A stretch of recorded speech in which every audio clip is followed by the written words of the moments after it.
But it's very, very nice for me to talk in French because I want to say something.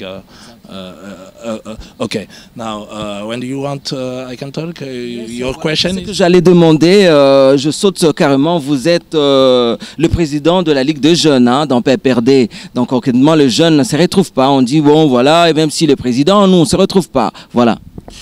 En fait, les jeunes, non, les jeunes n'ont pas besoin de se retrouver, ils doivent lutter. Vous savez, le président de la République, lorsqu'il arrive au pouvoir en 2001, c'est à la jeunesse qu'il a tendu la main, pour que main dans la main, nous puissions défendre les intérêts vitaux de la nation. Et nous avons saisi ces mains tendues du président de la République et nous sommes en train de nous battre. Nous n'avons pas besoin de nous retrouver, mais nous devons nous battre pour que le pays avance. Et c'est ce que nous sommes en train de faire exactement pour que le Congo arrive là où le Congo doit arriver. Quant à votre question par rapport à Moïse Katumbi Chapwe...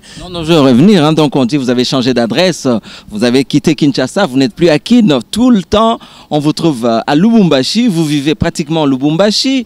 Et les gens veulent savoir aussi cette spéciale relation. Hein. Il y a une relation qui se développe entre Honorable Francis Kalombo et Moïse Chapwe. Voilà.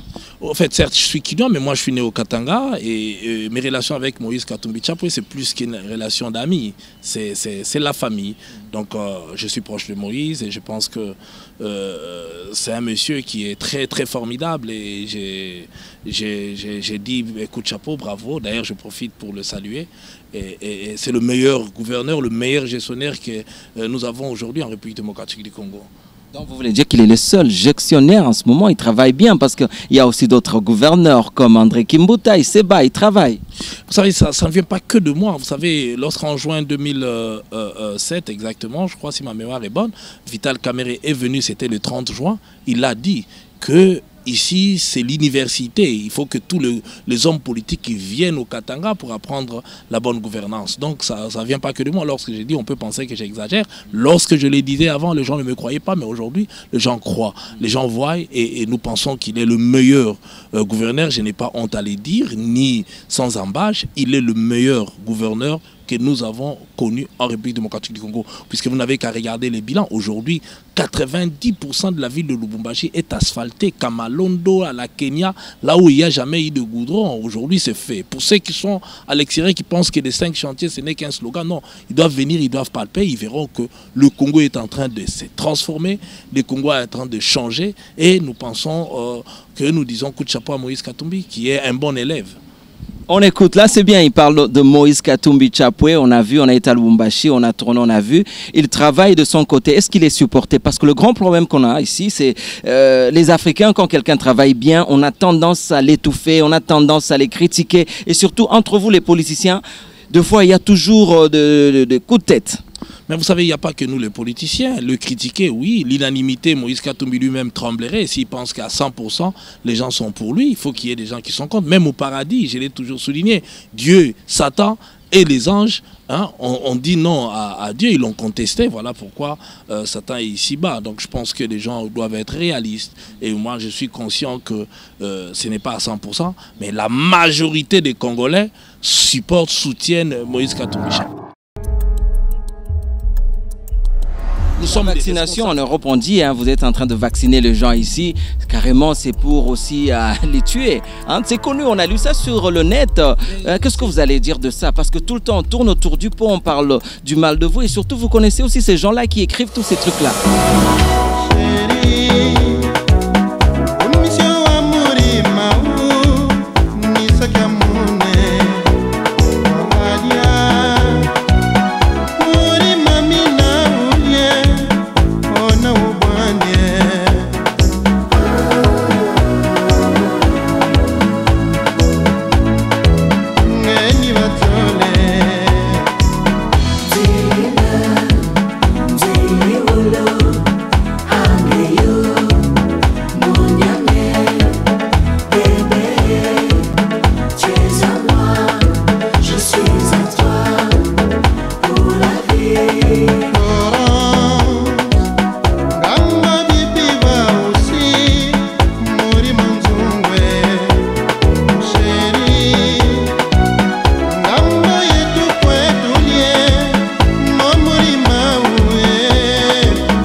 Exactement, là on va passer quand même à la question de la diaspora qui touche, qu'en dites-vous, des combattants qui vous attendent, des combattants, ils ont besoin d'écouter quelque chose et surtout ils se disent, vous êtes là juste pour s'enrichir, vous travaillez pas, voilà, comment on peut répondre à ces gens-là?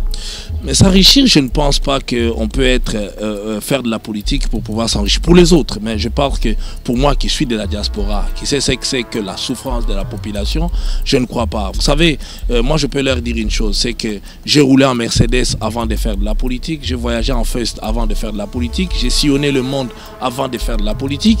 Aujourd'hui, je suis en train de faire de la politique pour apporter une solution pour mon pays. Et si je me bats bec et ongle, je mets quiconque à défi qui va me dire, moi, ou qui va prouver que j'ai dû voler quelque part. Je n'ai encore rien géré, même l'argent du PPRD, je ne touche pas, même en tant que président. Donc, personnellement, j'ai une vision, j'ai une façon de faire de la politique, autre manière que j'ai ramené de la diaspora. Voilà pourquoi je pense que ceux de la diaspora doivent être des modèles pour beaucoup de Congolais qui vivent en République démocratique du Congo, parce que nous réfléchissons peut-être autrement. En nous réveillant le matin, un Congolais, je dis entre guillemets, Congolais moyen, il pense, est-ce que je vais manger, est-ce qu'il y aura à manger? Ben, quelqu'un de la diaspora, il sait que je vais ouvrir mon frigo, il y a de lait, il y a du jus, je prends, je pars. Alors il a le temps de réfléchir, de raisonner. Nous avons besoin de leur expertise. Moi je pense que je ne suis pas venu en République démocratique du Congo pour me faire de l'argent. Non, je suis venu ici pour apporter une solution au problème que j'ai trouvé dans mon pays. D'abord, le pays était divisé. Et le pays, j'ai lutté, j'ai participé à tous ces grandes rencontres pour la pacification de ces pays. J'ai été en Ituri, j'ai été partout. Donc les gens pensent que nous dormons. Non, nous veillons 24 heures sur 24 pour que les choses marchent en République démocratique. Si je comprends bien, vous parlez très bien, vous savez faire la propagande. Et pourquoi vous n'avez pas fait le média? Parce qu'en vous écoutant, c'est plus qu'un journaliste. Ben, vous savez, chacun a son métier. Il y en a qui font du journalisme, mais les journalistes ont besoin des hommes de l'autre côté qui parlent. Puisque vous nous posez des questions, nous devons répondre. Voilà, vous êtes de l'autre côté, moi je suis de l'autre côté, et je suis obligé d'être ici parce que ce que j'ai appris, c'était de la politique. Ce que j'ai fait, c'est de la politique. Et je pense que j'apporte beaucoup de solutions en faisant de la politique, non seulement à mon pays, mais à la population congolaise aussi qui trouve en moi un modèle, une autre façon de faire de la politique, surtout des jeunes. Je suis un modèle pour eux et je pense qu'il faut faire la politique autrement. Même ceux de la diaspora, je pense que même si, entre guillemets, en réalité, ils les nient, mais au fond d'eux, ils savent. Ils ont des témoignages qui viennent d'ici, qui savent que non, je suis un de leurs. Ils ne doivent pas oublier, je suis un de leurs. Et aujourd'hui, je devais faire la... Si vous êtes en train de plaider quelque part, excusez, un pied à genoux en disant je vous appartiens, je suis de l'autre côté aussi. Bon, ben voilà, parce que récemment vous étiez à Londres. Mais pourquoi on ne vous a pas vraiment trouvé visiblement? Vous étiez tout le temps caché dans des hôtels. Pourquoi? Ben, je vais souvent à Londres de toutes les façons, mais ben, je vais en mission, j'ai des choses à faire. Et quand je vais à Londres, je vais pour telle chose, je viens, je rentre. Mais c'est eux qui ratent. Ils ratent une occasion, un de leurs et quelque part, qui peut leur apporter des choses. Mais je trouve qu'ils sont bloqués. Ils ont leur logique. Je communique beaucoup avec eux. Ils m'envoient des SMS, soit des injures, soit des... Quand ils arrivent ici, pour vous trouver, c'est très difficile. Il faut demander un rendez-vous pour vous croiser, parce qu'on dit, eh ben, il s'est déjà embourgeoisé. Pour le croiser comme ça, ce n'est plus le même qu'on connaissait avant. Je suis l'homme politique le plus accessible qu'on a jamais vu en République démocratique du Congo. Je vous ai dit, je suis venu ici pour faire la politique autrement. J'ai une permanence où je reçois tous les vendredis sans rendez-vous. Donc toute personne qui peut arriver, je suis d'ailleurs le seul député ou le seul grand homme politique qui a ça ici en République démocratique du Congo. Je suis fier de le dire puisque tous les vendredis, les gens qui viennent, ils ont des solutions par rapport à leurs problèmes. Donc, je suis accessible. Mes téléphones, je réponds seul. Et les gens de la diaspora, surtout les combattants qui ont parmi eux, il y en a qui ont mes numéros, qui m'appellent. Soit nous discutons avec eux, je leur fais voir. Mais moi, je suis un de leurs. Si j'ai apporté, ils peuvent apporter aussi. Mais ils ne doivent pas penser avoir le monopole de la connaissance. Ils ne doivent pas penser qu'ils ont le monopole de la solution. Non. Ensemble, nous pouvons réfléchir pour apporter des solutions pour notre pays, puisque le pays a besoin de leur apport, le pays a besoin, mais eux, ils ne doivent pas se prévaloir de toute puissance ou je ne sais pas quoi. Non, le pouvoir, on le mérite et ils doivent revenir à la raison, puisque des fois, ils font des analyses sur base des éléments erronés. Voilà pourquoi. Vous allez être réélu, hein, parce que votre mandat est presque fini. Hein. Apparemment, on dit qu'il y a pas mal de partis politiques, ça sera très difficile de passer au premier tour. Ça sera très difficile pour ceux-là qui n'ont rien compris de la politique, pourquoi ils font de la politique.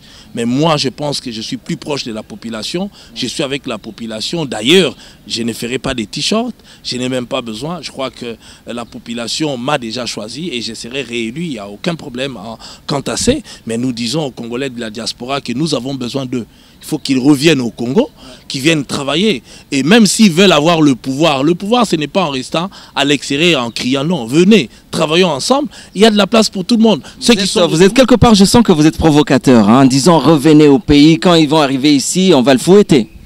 Mais on n'a jamais fouetté personne. Je mets quiconque à défi. Ceux qui ont tabassé chez Okitundu, ceux qui ont tabassé, qui ont menacé la plupart des hommes politiques. Nous connaissons leurs parents ici. Est-ce que posez-leur la question, à l'époque du maréchal Mobutu, tous les demandeurs d'asile cachaient leurs figures, tous les manifestants cachaient leurs figures pour manifester. Aujourd'hui, les gens manifestent. Nous les avons, nous connaissons leurs parents, nous connaissons leurs maisons. Oui. Personne n'a jamais été inquiété parce que nous pensons que nous voulons un état de droit.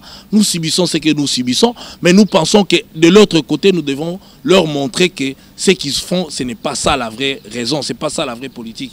Et qu'aujourd'hui, en République démocratique du Congo, vous avez des Congolais. Je prends l'exemple, le salon de coiffure de Bruxelles, où tout le monde vient couper le cheveu là-bas. Mais il a un salon ici. Nous allons tous dans son salon. Nous l'applaudissons, nous l'encourageons d'ailleurs.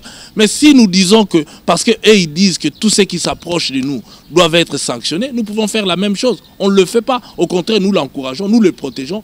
Nous demandons à cela de venir. On n'inquiétera personne. Nous pensons que le Congo aujourd'hui, ce n'est pas le Congo d'hier.